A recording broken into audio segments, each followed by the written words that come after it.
Bienvenidos a este encuentro de la Escuela Catedralicia de la Diócesis de Gracias, que es ya el noveno encuentro que tenemos desde que comenzamos estos videos.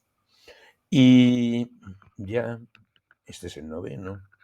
Acabo de comprobar que ha habido 174 descargas ya de algunos de los vídeos. Unos han tenido más éxito que otros, pero de los 8 publicados, en total ha habido 174 descargas.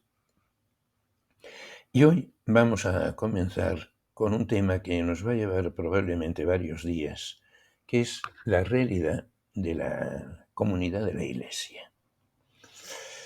Porque Dios ha querido comunicarse con los seres humanos a través de los seres humanos que previamente ya formaban una comunidad. El primer individuo con el que Dios se comunicó fue Abraham, junto con su esposa Sara. Ellos fueron el primer pueblo de Dios. Dios le hizo unas promesas a Abraham que Abraham comprobó que tardaban en cumplirse. Pero sin embargo, Abraham siguió confiando. Sara, su esposa, no tanto. Abraham era ya anciano, ella había sido estéril durante todo su matrimonio. Dios le anuncia que va a tener un hijo y Abraham acepta. Pero Sara, que estaba escondida, se ríe.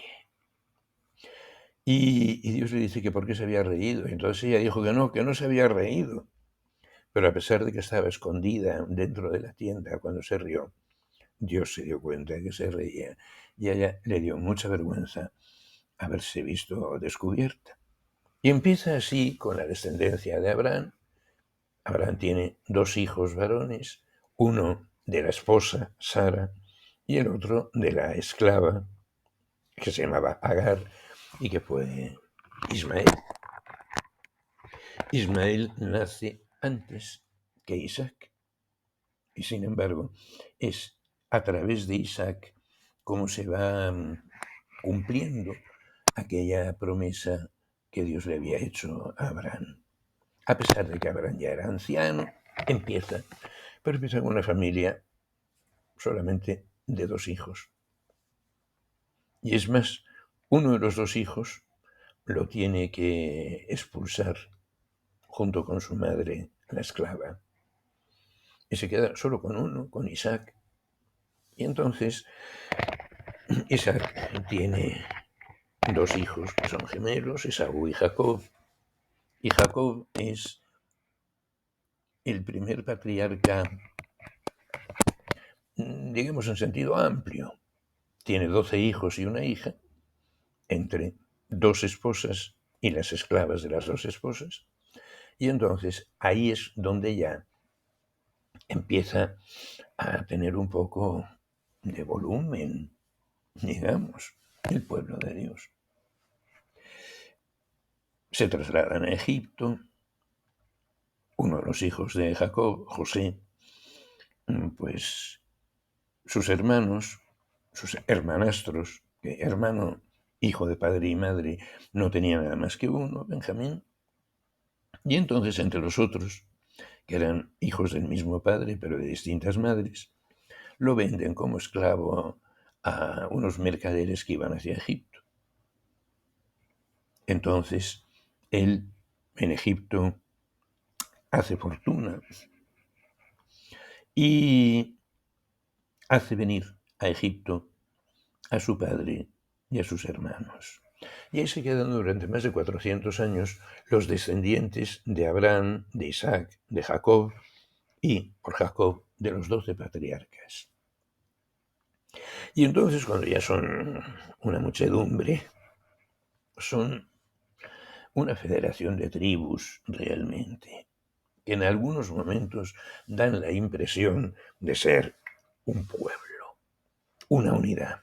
Pero la unidad entre las distintas tribus fue muy difícil de conseguirse. Históricamente fue difícil. con Moisés consiguen liberarse de la esclavitud de los egipcios. Eran ya tantos que los egipcios les estaban explotando de mala manera. Y hay unas intervenciones extraordinarias de Dios donde se les hace ver que Dios les protege. Cruzan el mar cuando les perseguían los egipcios y entonces van adquiriendo conciencia de ser un pueblo. Y cuando ya han cruzado el mar y han llegado al desierto, por medio de Moisés, Dios les ofrece una alianza, un pacto. Aquí tienen las normas que yo pongo, les dice el Señor. Si las cumplen, ustedes serán mi pueblo y yo seré su Dios. Unas palabras muy lindas que las aceptaron inmediatamente, pero que las irrespetaron en cuanto Moisés se dio la vuelta. Y entonces,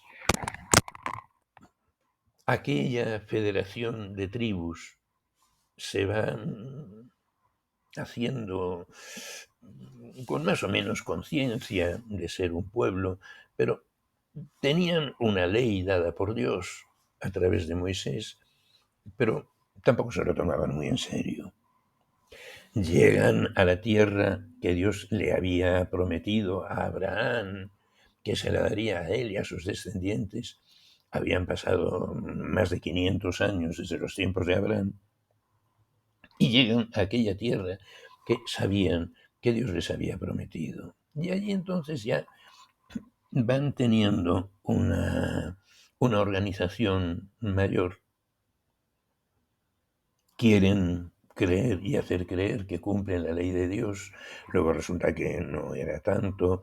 La ley servía de alguna manera para aglutinar a las distintas tribus, y a medida que van teniendo infidelidades contra Dios, van teniendo desastres con las poblaciones autóctonas de aquella tierra que Dios les había prometido a los antepasados.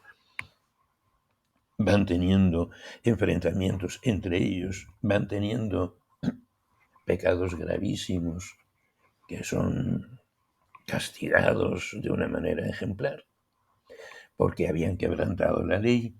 Y entonces, con sus más y sus menos, va pasando el tiempo. Y en ese tiempo que va pasando, hay sus oscilaciones. Pero van manteniendo esa conciencia de que por Moisés y por la ley había una cierta unidad entre ellos. No tenían necesidad de gobernantes. Les bastaba con el cumplimiento de la ley. Luego ya sí, tienen que tener algún tipo de autoridades. Y llega un momento en que quieren tener un rey. Quieren ser como los demás pueblos que también tenían un rey. Y efectivamente lo tienen, se convierten en reino. Luego el reino tiene un momento de gran valor político, digamos, el reinado de David. Luego tienen un momento de un valor, digamos, diplomático en las relaciones con otros pueblos y con otros reinos por medio del rey Salomón, pero el reino se divide a la muerte de Salomón en dos reinos, no acaban de entenderse. Y entonces van teniendo ese crecimiento de siglos, van necesitando de vez en cuando la presencia de un profeta. Empieza por Elías, Eliseo, y luego otros. Elías y Eliseo no dejaron nada escrito, los otros sí.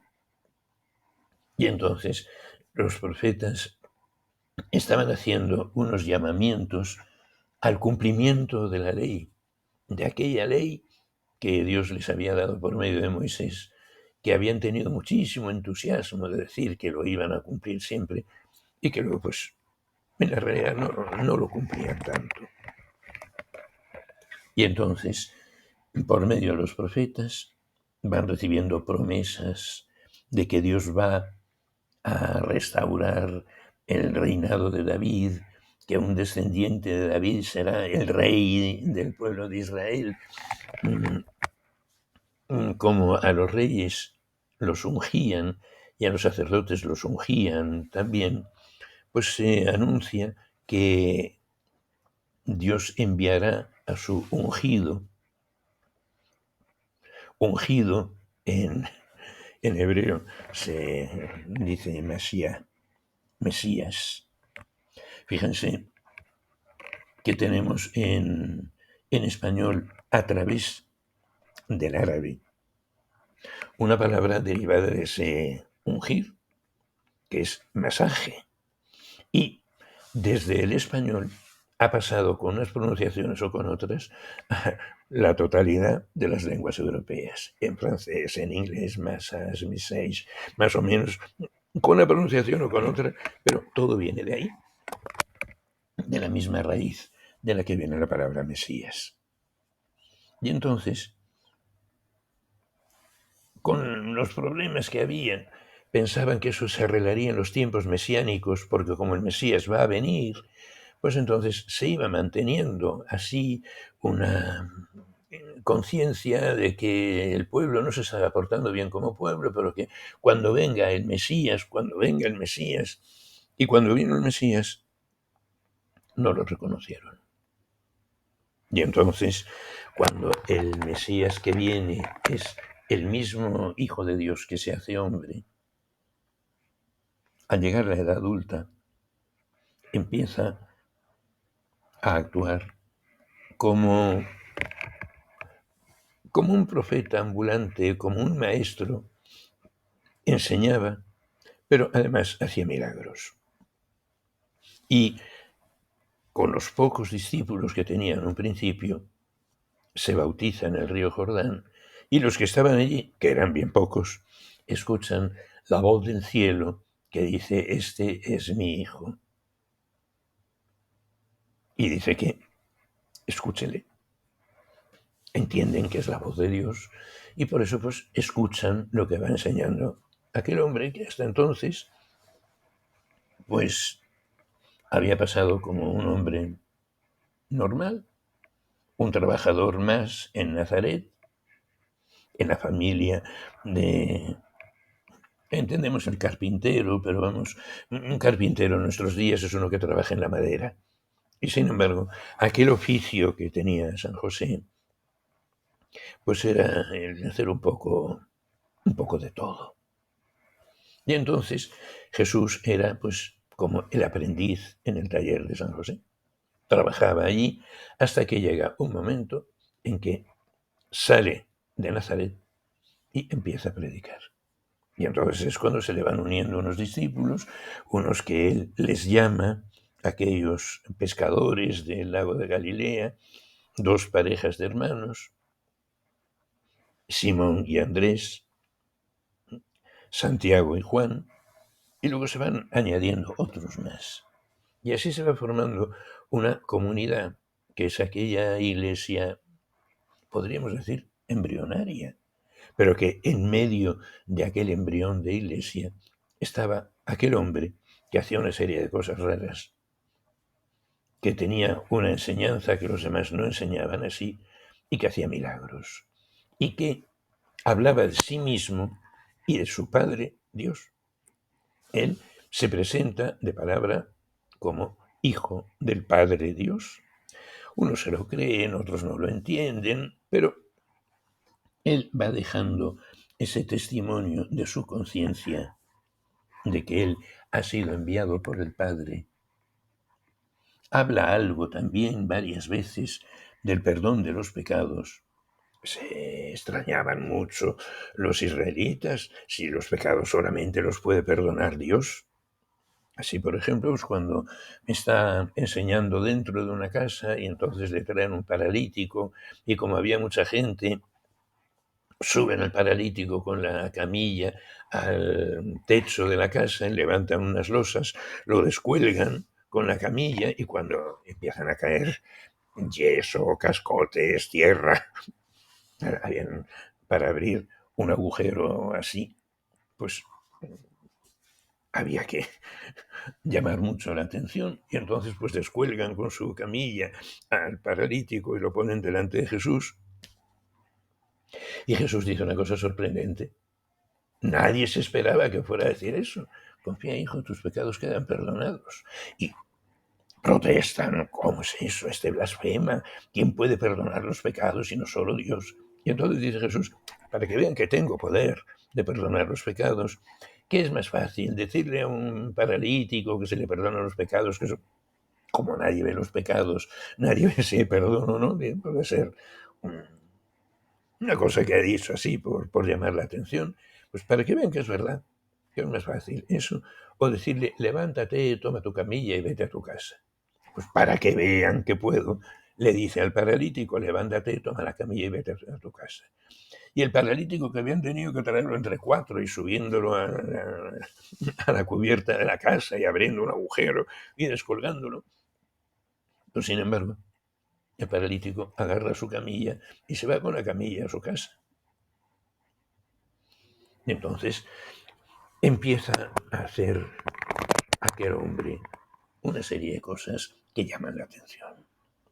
Llama la atención también muchas cosas de las que dice, de las que enseña, y llama la atención de que hable de su padre, diciendo que su padre es Dios. Entonces pasa como con todos. Hay algunos que le siguen y que piensan que es verdad. Hay otros que piensan que es un peligro público. Porque claro, los que tenían ya su encuadrada bien y bien organizada su religión, con el recuerdo de lo que había dicho Moisés hacía tantísimo tiempo, y con el culto en el templo, y entonces los sacrificios, uno al amanecer y otro a la caída de la tarde, y se inmolaba un animal sobre el altar y se le pegaba fuego a la carne y se quemaba por completo, que es lo que se llama un holocausto, quemado por completo. Y entonces, pues ellos tenían ya su sistema.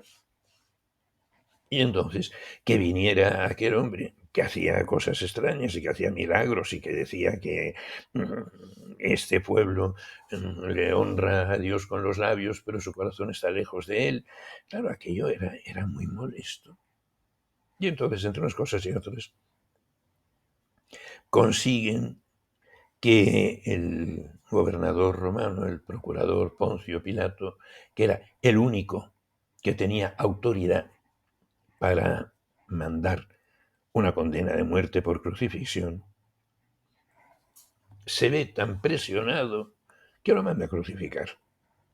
Y efectivamente, lo crucifican, muere Jesús, lo sepultan, y estaban tan convencidos de que allí ya no quedaba nada más que hacer, los discípulos, que los discípulos no fueron.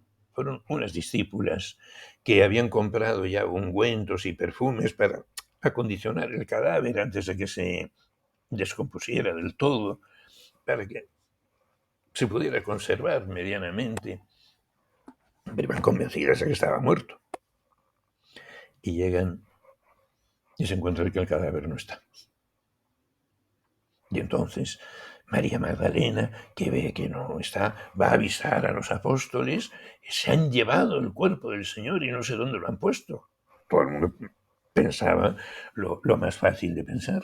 A nadie se le ocurría que hubiera resucitado. Y eso que él ya había realizado algunas resurrecciones. Al hijo de la viuda de Naín, a la hija de Jairo, a Lázaro. Esos tres los conocemos por los relatos del Evangelio. Y claro, aquello había llamado la atención y de los sumos sacerdotes de Jerusalén, porque aquello había sido en Betania, que Betania estaba cerca. Y claro, las noticias esas corren, que vuelan. Y entonces se aparece vivo a unos, a otros, a otros.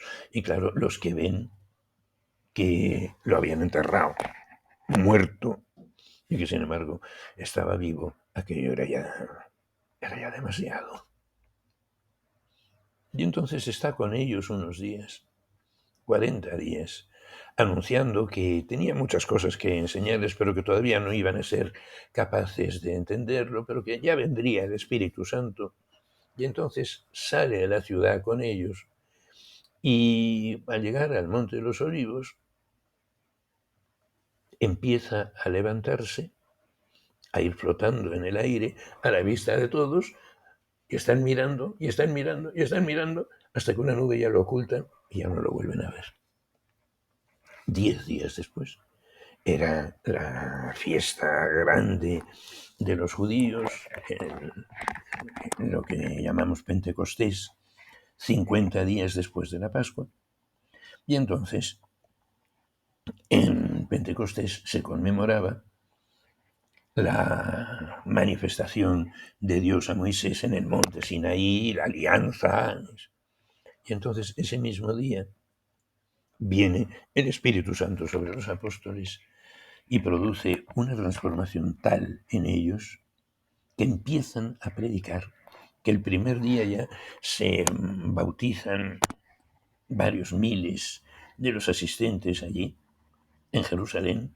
Había mucha gente con motivo de la fiesta, y entonces ahí es cuando aquellos que estaban escondidos y muertos de miedo, pues empiezan a sentir ese impulso de ir comunicando a los demás que aquel hombre al que habían crucificado había resucitado, había manifestado, lo había dicho varias veces de palabra, que era hijo de Dios, que enviaría el Espíritu Santo, y efectivamente cuando llega el Espíritu Santo, ellos se ven transformados y hablan y dan testimonio de esa misma transformación.